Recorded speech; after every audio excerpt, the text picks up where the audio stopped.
大学上到一半跑去做义工，然后还是跟22个来自不同国家的小伙伴们一起去了6个不同的国家，19个城市。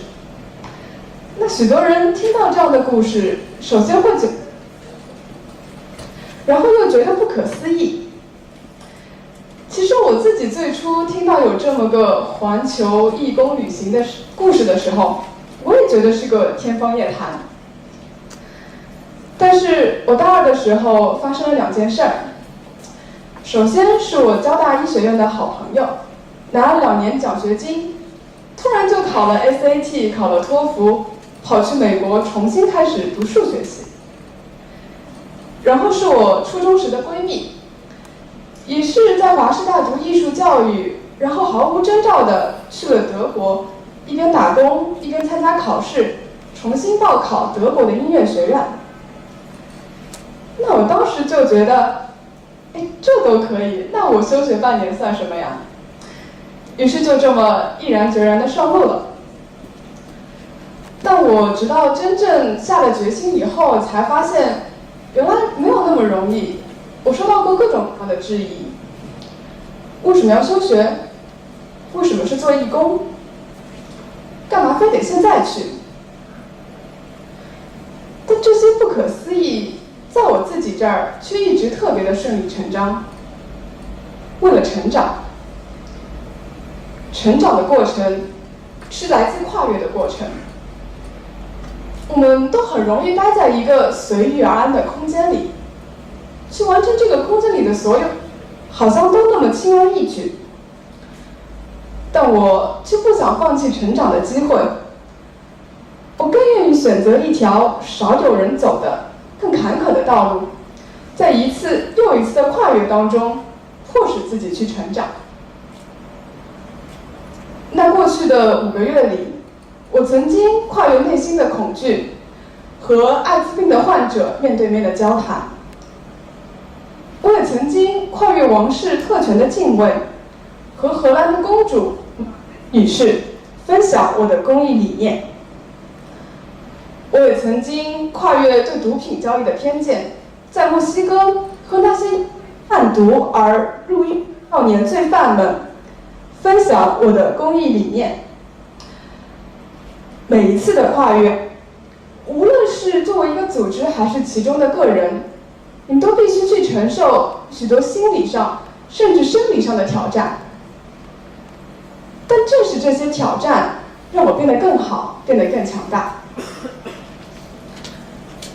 我曾经很多次分享过我的这段经历，于是总有人跑来问我，我该怎么参加呀？但最终他们又总是带着各种各样的理由就打了退堂鼓。那有人告诉我，这5个月的时间我怎么可能呢？也有人说，我英语不够好，没法跟他们交谈吧。那还有人说，这项目费用太高了，这我得找多少土豪做朋友啊？那诸如此类的这些纠结，其实把它归纳一下，无非就是2点。第一，你觉得这件事儿太困难，做不了；第二，你觉得就算去做了，也可能会是死路一条。其实不单单是针对我这个项目，在很多时候，我们想去选择一条少有人走的路的时候，你都会碰到这样的纠结。当然还有其他的外在原因啊，比如说父母不同意啊，女朋友要跟我分手啊，诸如此类的。但我今天并不想和大家探讨说我们的父母或者我们的社会应该营造怎样一个宽容的环境。我更想和大家去探讨的是，为什么以上这2点，这些来自于你自己内心的恐惧和顾虑，不应该成为阻碍你去跨越的理由。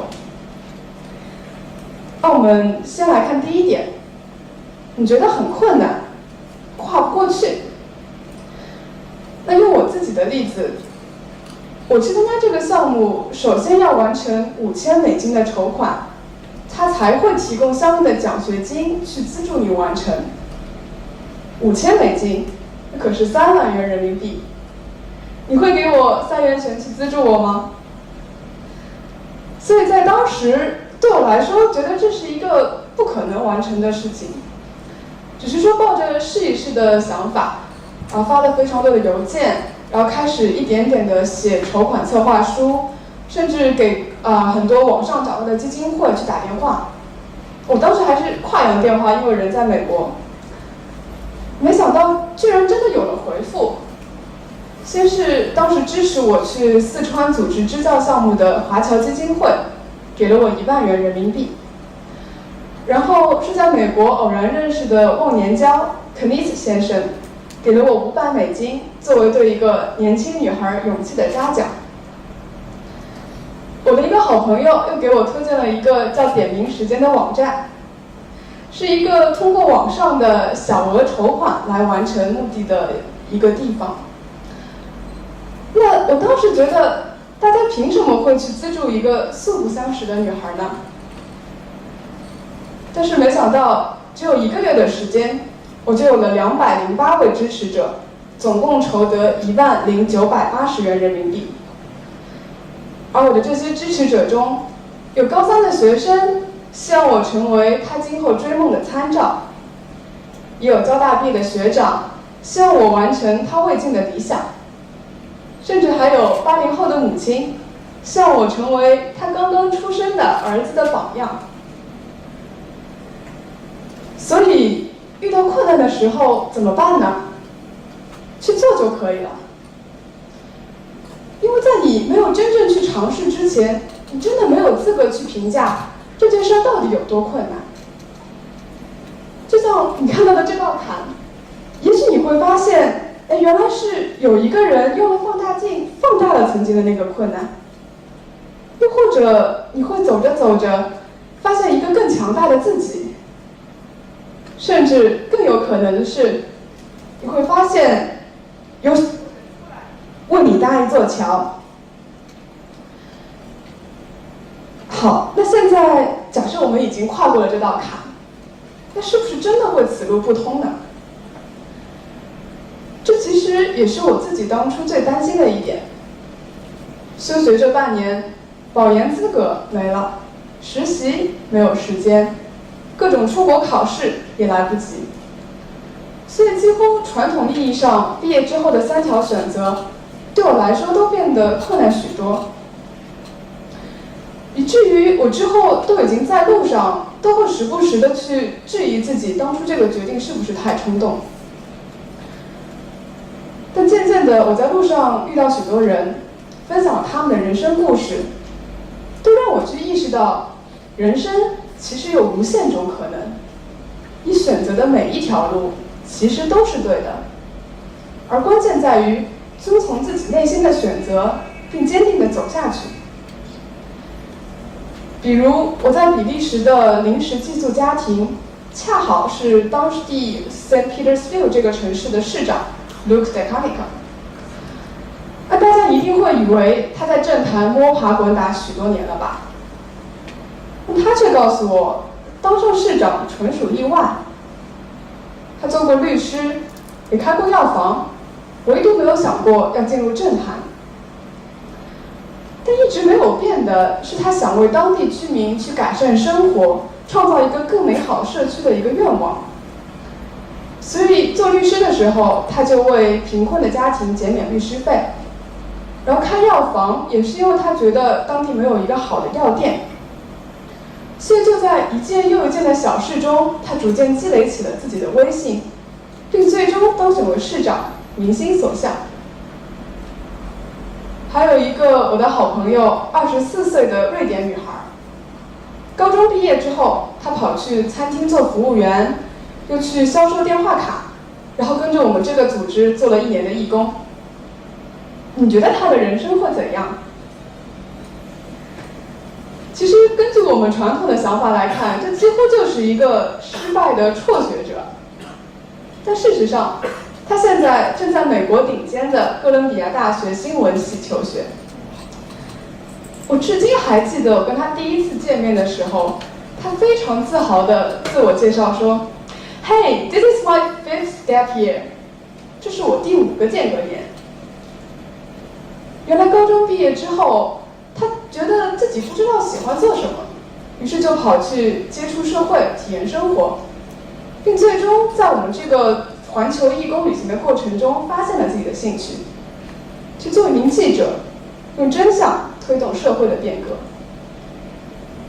那凭借他之前一个非常清晰的自我定位和丰富的沟通技巧，他非常顺利地去追寻自己的梦想。其实分享这两个例子，我想和大家说的就是人生其实本没有那么多条条框框。你所看到的那些束缚，很可能是自己给自己强加上去的。你所认为的那堵可能会拦住你去路的围墙，走近的时候才会发现那么不堪一击。只要你足够勇敢、足够坚定，每一条路都会是殊途同归。那再说回我自己，在大四的毕业季，我的确没有保研资格，我也没有很牛的实习，托福考试也是上周刚拿到的成绩。但是我现在正在申请发展经济学的硕士项目，我很庆幸过去的5个月，让我能够找到这么一件事儿，可以用我喜欢的专业去研究我喜欢的事业。那今天跟大家分享了那么久，其实只是说是我过去半年的一些自己的体会和感悟，不一定就适合于每一个人。但我希望这些故事或多或少可以给大家一些启发，给每一个梦想一颗勇敢的心。那最后，我希望用一句我喜欢的诗句来和大家共勉。Two roads diverged in the wood, and I took the one less traveled by, and that has made all the differences. 谢谢大家。